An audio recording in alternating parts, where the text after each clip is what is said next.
Good morning, everyone. We're going to start right now a continuation of the female reproductive system. We're going to understand the function of the female reproductive system, which is main three functions. First, producing the ovum and the female hormones, receiving also the sperm through sex exchange, and carrying the growing fetus, the baby, during pregnancy. In the video, I'm going to show you the structure of the female organ in 3D, so you'll have an idea of the labia, which is the outer, the external female organs, right? The labia majora and the labia minora, which is the majora is the outer lip and the minora is the inner lip, okay? We got the clitoris, and which is a small, it looks like a tiny penis. Okay, same stuff, but it's smaller in female. More females reproductive system developed inside. Excuse me, that was my cat. So we'll go through that in the video. We'll show you you got the bladder, just like the male, but in females, you can see that the uterus lays on top of the bladder. So as with pregnancies and issues that happen later on with the female reproductive system is that the organ prolapses sometimes or presses over the bladder. So female sex organ and after pregnancy care and all that stuff is kind of important for male therapists and female therapists and for people in general to understand what really happens there, what's the muscle and the structure and all that stuff. Here we got the pubis symphysis, and we have the linea alba, which is the continuation of your abdominal muscles. Okay, and this is your rectus abdominis. As you can see also in pregnancy, we can see that the structure of the female also opens up. Everything widens to accommodate the baby, and you have this uterus that's small like that, pear-shaped, that kind of develops to kind of become like this huge watermelon. Okay, and and the body will have to accommodate for all of that growth by expanding from the joint and the muscles and the skin. Everything has to expand, which presses on our organs and move things around. So whoever's interested in working with postnatal is such a lovely work to do, such a giving work to do, pre and postnatal, to work with moms. Because their body goes through a lot of stress. They have to accommodate a lot of their nutrition, their breathing, their circulation of blood. All that gets doubled. So it's kind of a lot of load on our pregnant ladies. And one or two negative things I could say that when you go out there for prenatal massage is the two things you should have is proper bolstering, which they might not have to offer the client. And some spas, they charge more for that, which is not right. Yes, you do need a little bit more skill so you can give an effective massage and safe massage, but it's not worth to charge a female pregnant lady more.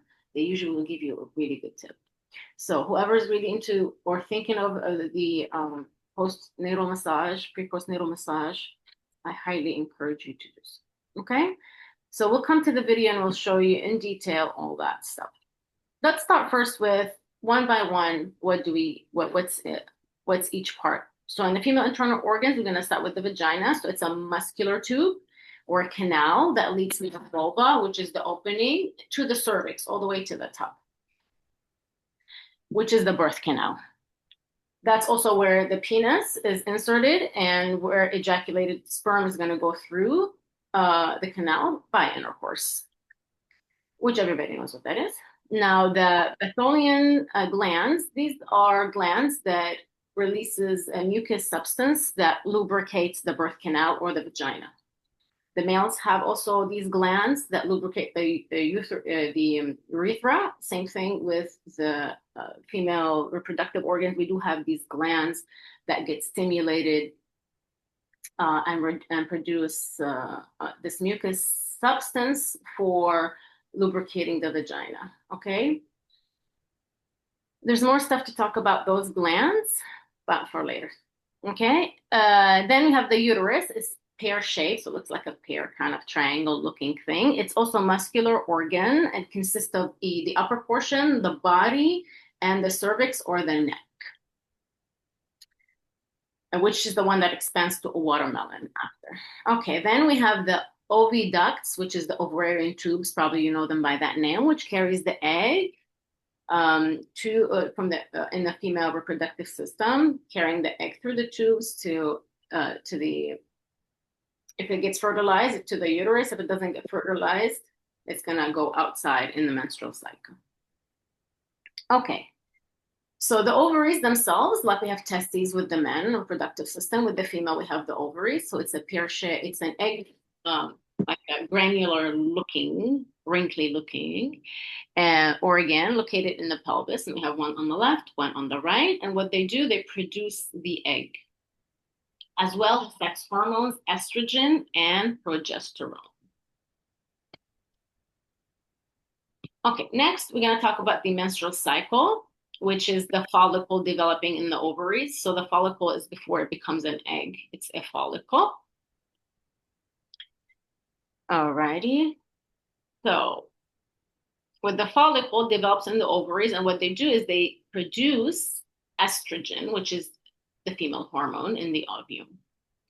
The follicle matures every month. So every cycle, when we have our period, we have one follicle kind of drop down every 4 weeks, 28 days, or if it gets fertilized, it becomes a zygote and becomes a fetus after. Okay, what else?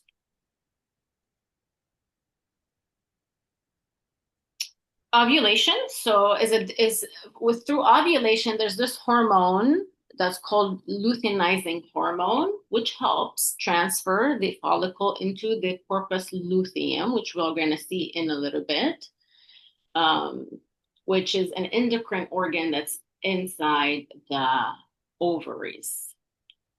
And it's a yellowish in color, and it helps produce the estrogen and the progesterone.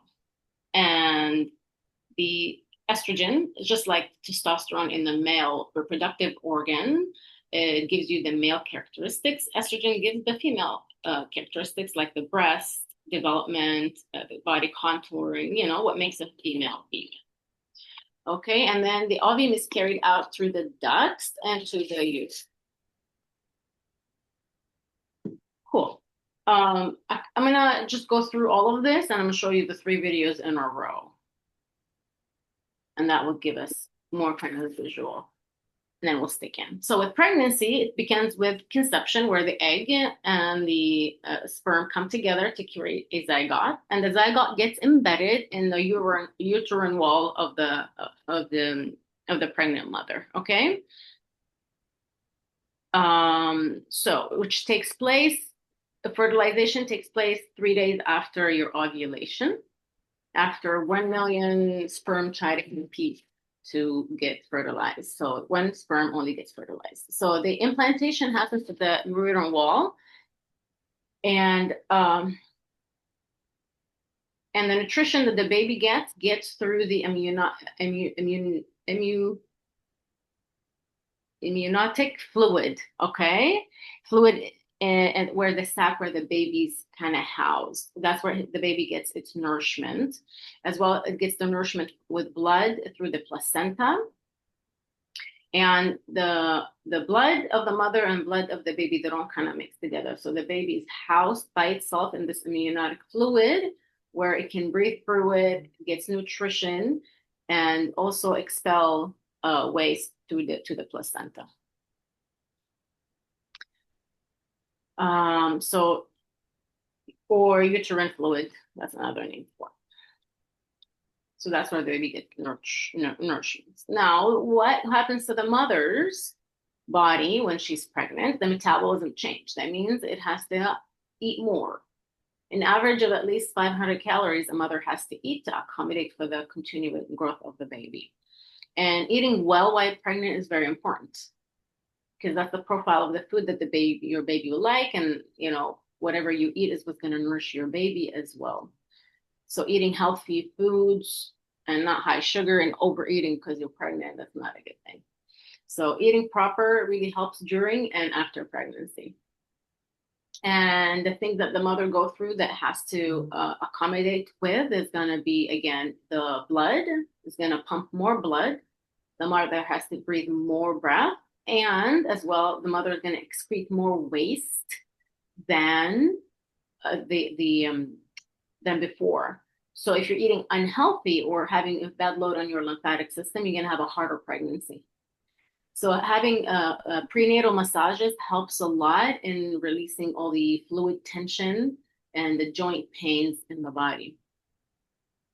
Because as you're pregnant, there's a hormone also called elastin that helps open up the joints, and so the joints become weak and they become fragile. So that's why we don't do like stretching when a female's pregnant.